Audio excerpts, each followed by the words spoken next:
This video includes a bunch of spoilers. You've been warned.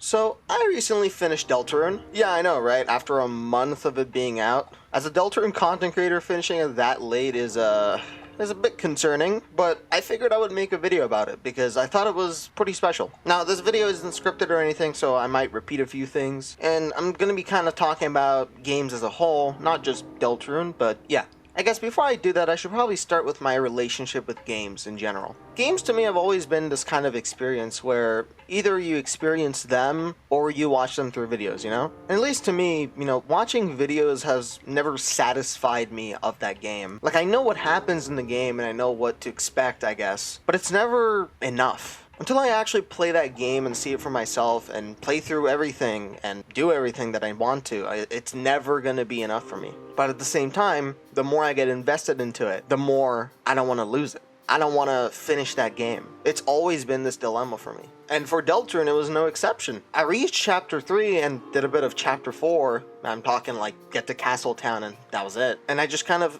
stopped playing. Not in the traditional sense of just, not playing the game, but I started modding the game and I started to just kind of stick to Chapter 3 and try and go back to even Chapter 1 and 2. But I always knew there was something in the back of my mind waiting, and there was no way I could stop it. The fact that I had to finish the game, no matter what, that's always there.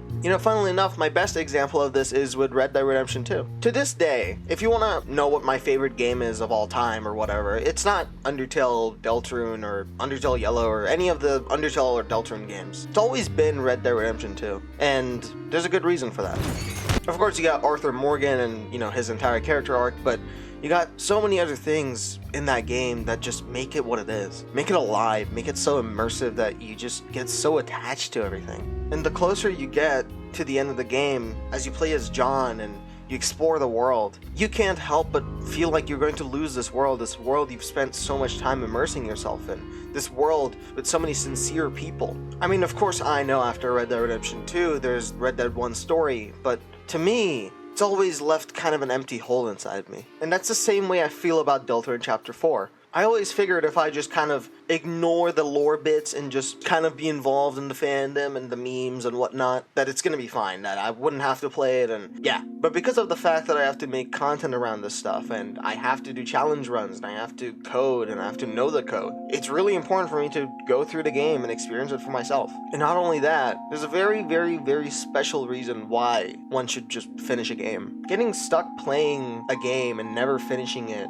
is detrimental, because you never get to experience that feeling of completion yourself. As much as you don't want to let go of that world, as much as you've immersed yourself in it, there's something special to letting go of it. There's something special about realizing that it's going to be okay to let go of it and move on past that world. I've always had trouble, moving on past things in general. It's not just video games or just this, I've had the same issue with, relationships and past relationships. And, I don't know, maybe other people don't feel this way, or maybe it's just me, but at least personally, Chapter 4 was such a melancholy experience. I knew that after finishing Chapter 4, I would have to be done with the game, at least for now. I have to wait another year for Chapter 5 to come out, and I have to keep making videos on the chapters that already exist, not what I think could exist or what I haven't experienced, if that makes sense. Essentially, by not finishing Chapter 4, I kind of stopped myself from trying to know what's out there, what I could do and what I couldn't do, which makes me think that there's infinite possibilities of what I could do in Chapter 4, which is just not true, obviously. And as much as that seems great for that moment, it's very detrimental to the experience of you playing that game. For one thing, if you just take a long time off that game, you forget a lot of the story, you forget a lot of what made you immersed in that game in the first place. As they say, you became the one thing you swore to destroy. In a way, it's kind of a sacrifice, right? You don't play that game because you want to continue being immersed, but by doing that exact same thing, you keep yourself from being immersed. And I think that's very detrimental to completing a game. Doesn't matter what game it could be. But outside of that, what I really think is detrimental, outside of all those other factors, is that by not playing the game, you're ultimately running away. Which seems kind of dumb. It's like, well, it's a video game. Who cares, right? But think of it like in a real life sense. Imagine there's some kind of choice, some kind of hard choice that you have to make in life right now. And instead of making that choice, you just don't. You just run away from it. You just never touch it. This is a real thing. People do this all the time. And it's perfectly human, but it shouldn't be happening. You need to make a choice. Choices are important. And whether they're video games or not, they're still a part of your life. You're still spending your life, your time, your resources playing that game. And if you spend all that time, all that energy building up to something and you never finish it, it's detrimental to all the other choices that you might make in your life outside of video games.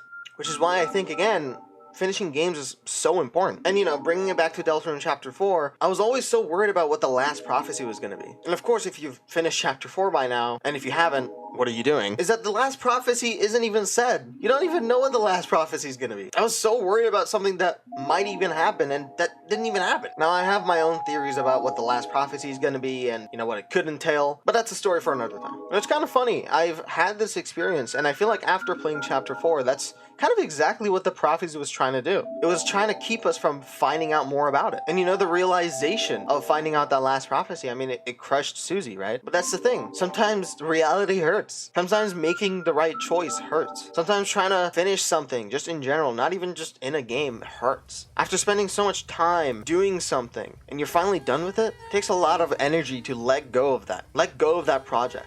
And look, if we're talking in a realistic sense, if you don't ever finish a game, there's always a chance that you could be shown spoilers. Shown things that you don't want to see yet, because people aren't going to wait for you. People are going to finish that game and move on with their lives. It's the same way it works in real life. People aren't going to wait for you just because you're trying to pursue something else. People are going to move on with their lives, whether it be work or going to school or whatever, taking care of a family. They're bound to move on. So if you don't do the same thing, you end up chastising yourself. You end up keeping yourself in a bubble. And it works exactly the same way in video games, which is why I think finishing video games is so important.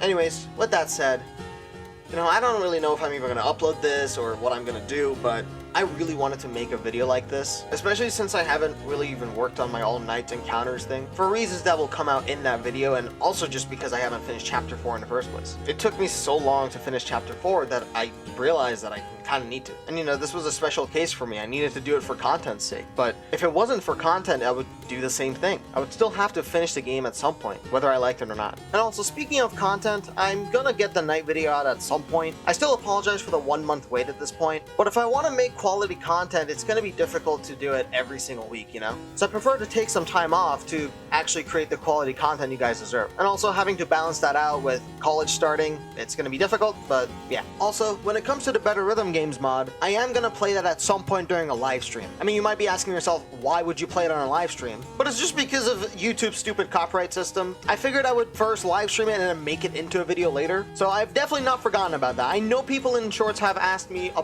bunch to, do that. And I figured now that we've added like a bunch more songs and, we've added fire notes and stuff, it would be cool. But yeah, let me know what you guys think of these kinds of videos. I don't really do them because I don't know if anyone really likes my personality for me or if it's just for the challenge videos. But yeah, with that said, I hope you have a good one and stay safe.